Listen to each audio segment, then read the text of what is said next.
ऐश्वर्या पंडित जी हैं और उनसे समझेंगे कि जो किताब उन्होंने लिखी है उसके पीछे क्या सोच थी। इंडियन रेनेसां, पुनर्जागरण, अगर मैं गलत नहीं हूं तो मैम क्या मैम सोच थी? सबसे पहले तो इसके नाम के पीछे आपने आई थिंक सबसे ज्यादा टाइम नाम पे लगा होगा।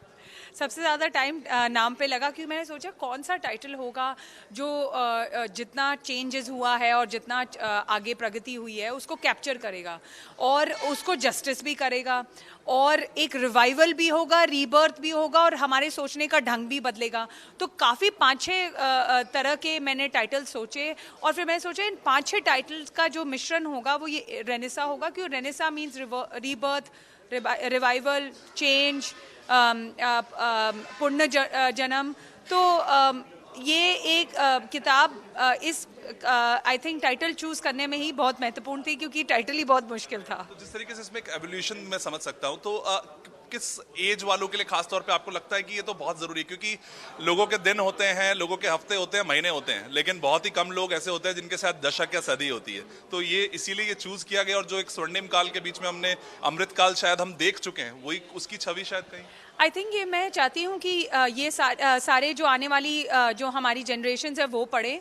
हमारे जो करंट लोग जो इस देश की में जो चेंज आ रहा है उसको एनालाइज करें। ये किताब से कुछ लोग अग्री कर सकते हैं, डिसएग्री कर सकते हैं, पर मैं कहूँगी किताब ज़रूर पढ़ें, तभी आपको पता चलेगा अलग अलग चैप्टर के माध्यम से कि कैसे अलग अलग तरीके से चेंज आया है। इसमें आंकड़े भी दिए गए हैं, वेरीफाइबल हैं, फुटनोटेड हैं और ये उन लोगों से लिखा गया जो एक्सपर्ट है फील्ड में, जिन्होंने कई मॉडल एनालाइज किए हैं और उस एनालाइजिंग पे और कई मॉडल देखकर वो इस कंक्लूजन पे आए हैं कि लास्ट के जो 10 साल थे उनमें बहुत सारा चेंज आया है।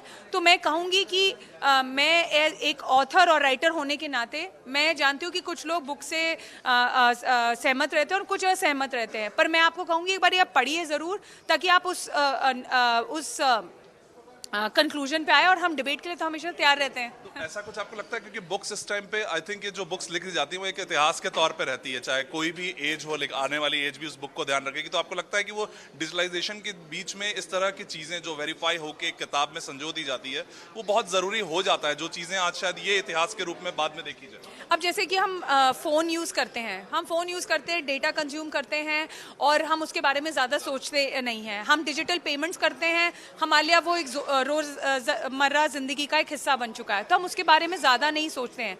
पर जो आगे वाली जो जनरेशन्स आएंगी उनके लिए ये समझना ज़रूरी होगा कि ये डिजिटाइजेशन की नींव कब रखी गई। हर बात पे डिबेट होना चाहिए, पर जब तक लिखा नहीं जाएगा डिबेट ही नहीं शुरू होगा। आखिरी सवाल मैम मेरा, मैं सब ऑथर से पूछता हूँ, कितनी मेहनत लगी थी? मतलब दिन रात एक करने पड़ते हैं, लेकिन अगर कितनी मेहनत लगी? साल, 5 साल, 3 साल, 4 साल? अब ऐसी book of sitting prime minister जो है उस पर आप जान सकते हैं कितनी मुश्किल होगा लिखना। तो हर एक आंकड़ा, हर एक चीज़, हर एक लाइन, हर एक वर्ड का प्रॉपर एडिटिंग और देखना, पढ़ना, लिखना करना पड़ा।